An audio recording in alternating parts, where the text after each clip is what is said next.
Welcome back to our RERA helpline on Urban Reality. The last date for registering all ongoing real estate projects is over, but we know that only 23 states plus union territories have final rules in place. Only 7 have a working website and 4 a permanent regulator. So the buyers are somehow feeling let down.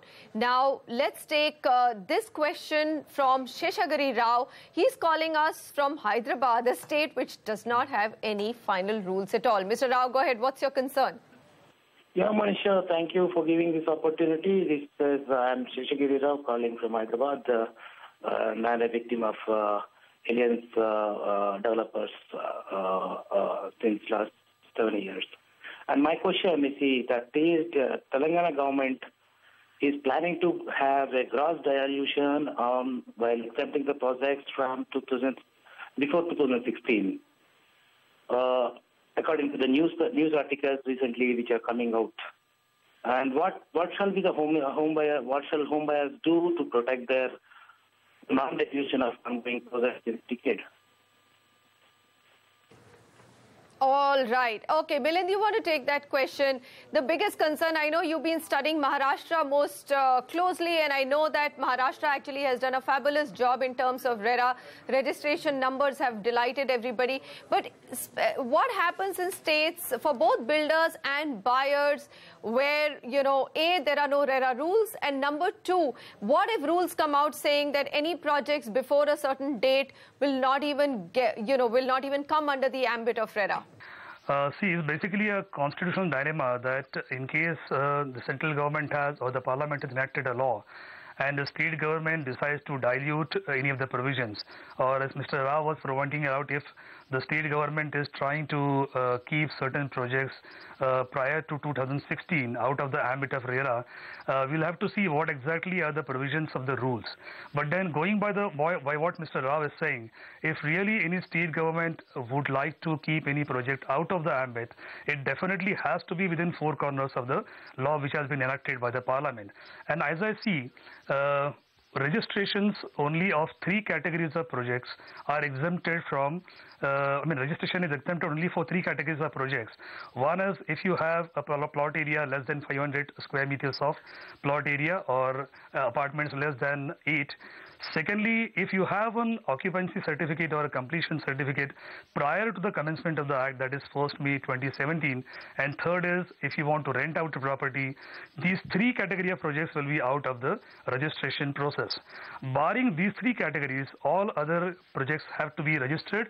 And even though going a bit step ahead, even though any particular project is granted an exemption from registering itself with the local real estate regulatory authority, still I am of the opinion it's only an exemption for the registration process and no other provisions stands exempted. I mean, all other provisions of the Central Government Act stand applicable to all such projects even though they are exempted from the registration.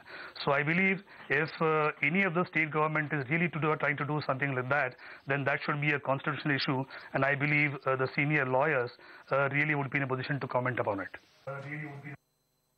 Right, Murli, let me come to you. You do represent South India very, very strongly. Karnataka rules came out very late, but I think what Milind has said makes complete sense.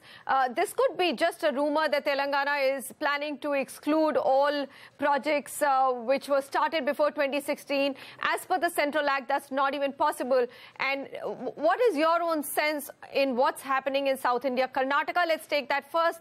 It came out very late, so there are certain practical difficulties for you in terms of registering, and what are you expecting in Telangana?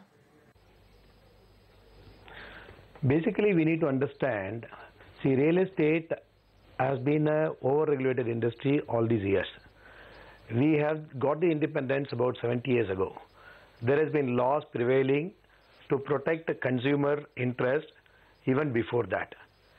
This is not the RERA is not a new act which is going to give 100% protection to the consumer. There has been any number of acts for protecting the consumer. So Sheshagiri Rao should not worry about protecting himself. There are any number of consumer acts. So RERA is additional act added to overall laws which are available. So Sheshagiri Rao can seek under any other Consumer Protection Act to save himself, one side. On the other hand, Yes, I mean, I strongly, I have to cut you short, Murli. We have run completely out of time, but there are a lot more questions. We still need to hear Murli out. So we are going to actually continue this RERA helpline next week as well.